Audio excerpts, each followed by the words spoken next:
some of what God's done through Pastor Peter. When he was 14 years old, he had a supernatural encounter with God. And from that moment, he said, God, if you prove yourself to me, then it's all yours. My whole life will be yours. I will live for you. I will go all in if you show yourself to me. And he did. God revealed himself to him. And so at age 14, Peter became a youth pastor.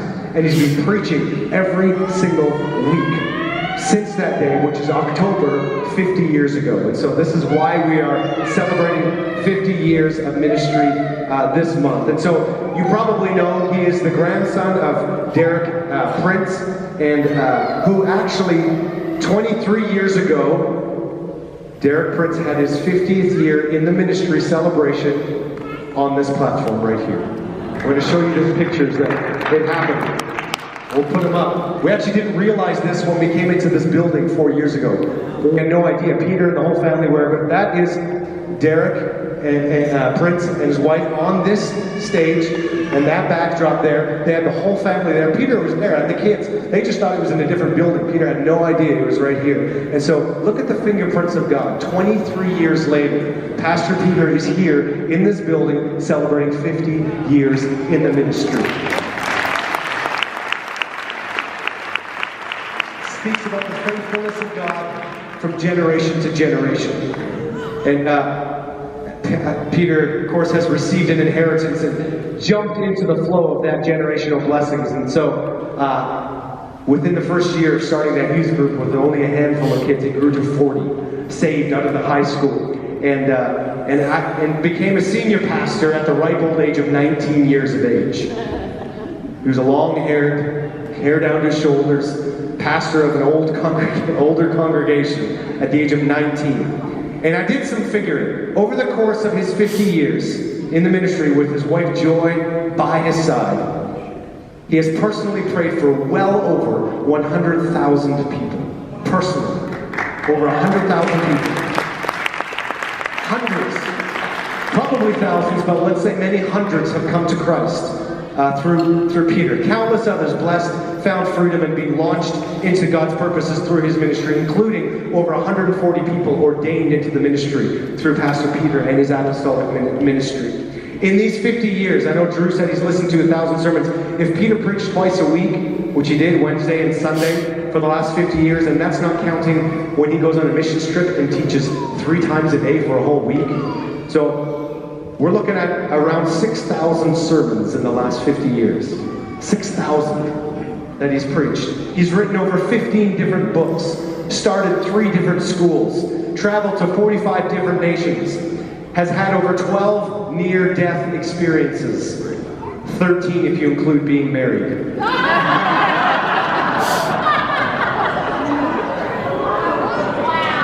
However, speaking of being married, of all these amazing numbers, an amazing one is that he's been married to one woman for 43 years.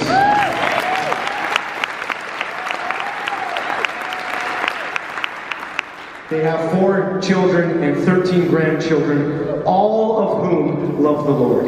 I believe that is what Pastor Peter is most proud of. There's no greater desire in their hearts for Peter and Joy than to have their family serving the Lord.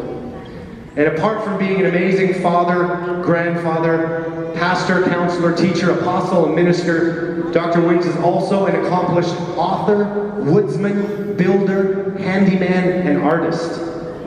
Intentionally left off this list was golfer and coffee maker. No. Although he does both of these things, they don't fall under the category of accomplished. What he lacks on the golf course, however, he makes up on the canvas. Have you seen his paintings? He's an amazing, amazing artist. I brought a picture of my favorite personal painting from their house. That's called The Apostle. That's what that painting is named. Pastor Peter painted that. It's called The Apostle. He's a series of elephant paintings. That's my favorite. But he loves to teach others how to paint. See, he doesn't just do it for him. He loves to share it with other people. Every year, he invites people to come and learn how to paint and teaches them the joy of painting. Shout out to Bob Ross. In addition to this being his 50th year in the ministry, this is actually quite amazing. This is his golden age-height combination. So get this, he is both 64 years old and 64 inches high. That only happens once in your life. So enjoy that, guys. Enjoy that. On a personal note, Dad, being a co-laborer with you in the ministry has been one of the greatest joys of my life. Your faith and anointing is matched only by your supernatural energy level. Your trust in the Lord and genuine love for people is infectious and evident to all. You always make time for people, which is so much like Jesus. For this and 1,000 other ways that you reflect the Lord, I am thankful and honored to be your son, not just by marriage, but also in the Lord. Thank you for being an example of faithfulness, love, joy, wisdom, tenacity, and endurance. You have set the standard high and inspired me and thousands of others to fulfill their God-given destinies.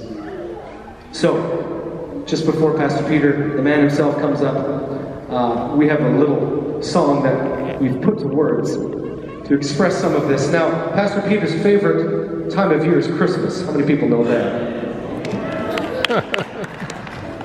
So, we wrote a little song that goes to a song that was in one of our favorite Christmas movies called White Christmas. So we have written this for him, and I'm going to start playing.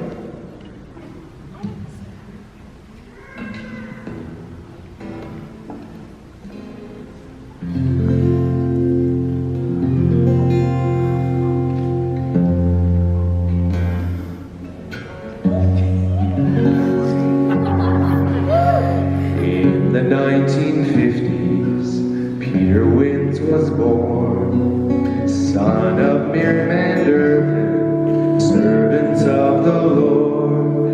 And from the moment Jesus called his name, Pastor Peter never was the same.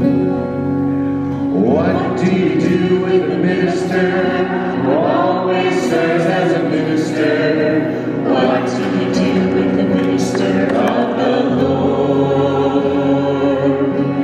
We thank God for this minister who won't stop being a minister, who works to see God's purposes restored. Now 50 years have gone by, multitudes set free, thousands prayed and cared for, oh so lovingly. God is still restoring heaven's land, raising up an army through this man.